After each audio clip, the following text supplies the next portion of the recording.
Westerns have been around for over a century, which means the genre is full of hits and misses. So how can you find the very best of the best? Well, we've got you covered, because these are some of the westerns you need to see before you die. Clint Eastwood and director Sergio Leone didn't invent the spaghetti western, but they pretty much perfected it with The Good, the Bad, and the Ugly. Leone's eye for beautiful shots and his ability to film brutal, intense action scenes, aided of course by Ennio Morricone's amazing musical score, makes this film stand out as a masterclass in creating a simple plot that means a great deal. Eastwood plays the man with no name, although he's referred to as Blondie throughout the film. He and two other gunslingers are searching for a lost stockpile of Confederate gold. Throughout the movie, they keep running into each other, gleaning more and more information about the whereabouts of their prize until they finally arrive at their destination. What follows is a three-way duel for all the marbles, with plenty of twists and intense stare-downs. Spaghetti westerns are a great demonstration of how a genre can adapt and evolve over time. If you like The Good, the Bad, and the Ugly, check out the other Eastwood-Leone team-ups, A Fistful of Dollars and For a Few Dollars More. All of these films are classics that deserve a lot of praise. Bravo. It's one of the best buddy westerns of all time. You can't go wrong with Robert Redford and Paul Newman in Butch, Cassidy and the Sundance Kid.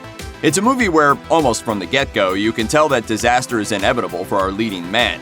Regardless, it never gets old watching the two struggle with their attempts to escape the long-reaching arm of the law, all while cracking jokes and being undeniably cool. The story goes like this. Butch is the charismatic leader of a gang, and Sundance is his trusty lieutenant. After a score goes wrong, the two realize they need to escape from the mobilized lawmen who are after them. Their solution is to flee to South America, along with Sundance's girlfriend, where they'll be able to continue their crime spree unimpeded. It's a fairly bare-bones plot, but the star power of the two leads is magnetic. You really root for Butch and Sundance to figure things out and find the life they're searching for, and it seems like it just may happen, right up until it doesn't. The finale is a massive standoff against a literal army of soldiers, with a closing shot you'll have a hard time forgetting. The late 1980s and early 1990s saw a nice little revival for the Western genre, with films like Silverado and Dances with Wolves. However, one of the best of the bunch has to be 1993's Tombstone. It's a veritable who's who of some of the biggest actors of the time. You've got Val Kilmer, Sam Elliott, Bill Paxton, and Kurt Russell, among many others. It's also immensely quotable, mostly due to a career-defining performance from Kilmer as Doc Holliday, a movie sidekick who doesn't get nearly enough credit. You're probably seeing double. I have two guns, one for each of you. At first glance, Tombstone reads an awful lot like a big dumb action movie, but the truth behind the film is actually pretty fascinating. Although it's obviously been dramatized, most of the events that take place in the movie really occurred in the town of Tombstone, Arizona. There's the shootout at the OK Corral, Wyatt Earp's miraculous stand at the Creek ambush, and the final ride to destroy the Cowboys. In fact, some of the most ridiculous aspects of the film are reportedly what truly happened. Some people might dismiss Tombstone as a pop western, but don't fall into that trap. Just because it stars a lot of popular 90s actors doesn't mean it's a lesser movie. Regarded by many as Sergio Leone's best spaghetti western, Once Upon a Time in the West does a brilliant job of matching impressive substance to Leone's well-known style. Clint Eastwood is nowhere to be found here, but we get the equally enigmatic gunslinger known only as Harmonica, played with steely intensity by Charles Bronson. It also features a masterstroke of casting against type. The normally lovable Henry Fonda chews scenery as the despicable outlaw Frank. Once Upon a Time in the West is an epic tale, clocking in at almost 3 hours and featuring a variety of interwoven plots that help ramp up the intensity and stakes as the film progresses. It culminates in a classic Western showdown between Harmonica and Frank, where it's finally revealed exactly why Harmonica is so hell-bent on taking down the outlaw. The movie's got the classic style you expect from Sergio Leone, alongside another timeless Ennio Morricone soundtrack. It also boasts two extremely impressive performances from Bronson and Fonda. So the next time someone claims that Westerns are just too simplistic, all you need to do is cue this one up. It would hardly be a list of must-see Westerns if John Wayne didn't show up once or twice, and The Searchers is regarded as one of his best. The Searchers is basically about a man named Ethan and his quest for revenge. At the beginning of the film, members of Ethan's family are murdered and others captured by a Comanche leader. Ethan and a group of men go looking for the captured girls. The movie makes a major point to focus on Ethan's thirst for vengeance at any cost, rather than an actual desire to do the right thing. This is most clearly illustrated when he eventually finds his niece Debbie, who decides she'd prefer to stay with her captors and return with her uncle and brother. In retaliation, Ethan threatens to shoot her. Stand aside, Martin. No, you don't, Ethan. If the goal of a Western is to provide a look at the war going on inside the human psyche, few films do it as well as The Searchers. The movie has influenced everyone from George Lucas to Martin Scorsese, who was inspired by the movie's plot when developing his classic film Taxi Driver starring Robert De Niro. The Assassination of Jesse James by the coward Robert Ford has many strengths, including its impressive cast. It generally plays as a quiet, character-driven drama, but it's punctuated by loud, violent acts that keep the plot rolling. Brad Pitt and Casey Affleck star, and it also features Sam Rockwell and Jeremy Renner. Sadly, this underrated film didn't perform very well at the box office, and that's a real tragedy because it's a genuine masterpiece.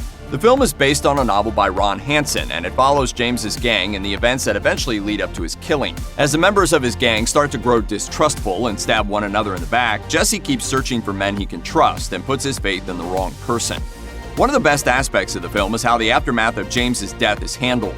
Ford expects to receive a massive reward and gain celebrity status for doing the deed. Instead, he's reviled by anyone who knows, and the government never follows through with the bounty. The Assassination of Jesse James does as good a job as any Western of showing that the glamorized ideals of the Wild West fall far short of reality. It may not seem cutting edge nowadays, but The Wild Bunch was a fairly revolutionary film in 1969, both for its cinematography and its subject matter. It was nominated for several awards across a variety of categories, earning accolades for its writing, cinematography, and direction. The film was also controversial, as the violence was extremely graphic for a mainstream film at the time. Plus, the main characters, for the most part, are inherently unlikable. If they move, kill them. Like many Westerns, The Wild Bunch focuses on a group of men trying to find their place in a changing world. It tells the story of a gang of aging outlaws who get entangled in several difficult conflicts as they try to stay alive and find their fortune. They wind up falling in with a Mexican general who they know they can't trust, but with options running low and the law closing in, they decide he's their best bet. The tension builds throughout the movie, rarely getting a chance to diffuse until the end when a massive firefight brings everything crashing down. The Wild Bunch stars Hollywood legends like William Holden and Ernest Borgnine, and it's a great reference point for the evolution from classic to modern Western. And seriously, that final shootout is one of the most epic movie gunfights of all time. Unforgiven was Clint Eastwood's homage to the films that jump-started his career. However, this 1992 movie also does a stunning job of telling a modern Western tale while staying grounded in the real world. Eastwood directed and starred, playing a retired gunslinger who agrees to do one more job, and in the process has to face up to his bloody past. I've killed women and children. Killed just about everything that walks or crawled at one time or another. It's a familiar story, but it works so well in Unforgiven because of Eastwood's impressive performance and personal history. Though he never actually left Hollywood, Eastwood feels like the retired gunslinger, sliding back into the type of role that made him famous and finding it just a little too easy. As a director, Eastwood subverts a lot of our expectations of the genre and removes much of the romantic nature of the Old West, leaving an ugly, dark, scary place without a lot of rules. Unforgiven is a practically flawless movie, and it won several Academy Awards, including Best Picture and Best Director. Released in 1939, Stagecoach may seem a little simplistic compared to the plots of other legendary Westerns. However, it's a great way to see the roots of the genre and how it's evolved over the decades. It's also one of John Wayne's best roles, and we'd be remiss not to include it here. At its core, Stagecoach is a simple story of a group of very different people forced to share space and trust in one another. Almost every character in the film is an archetype: the sex worker with a heart of gold, the reformed outlaw, and the drunken doctor, to name just a few. But what makes Stagecoach work so well is how it throws these archetypes together in different situations and combinations. It isn't an overly action-packed film, it's more of a character drama that weaves a tale about the mythology of the Old West, highlighted here and there by wild chases and a few good shootouts. So if you want to experience a classic Western and see where the genre comes from, Stagecoach is an excellent choice. Many film fans consider High Noon to be the first true adult Western, one that examines the morals of the Old West and explores the psychology of the men and women living on the frontier. This 1952 movie also won several Academy Awards, including Best Actor for star Gary Cooper.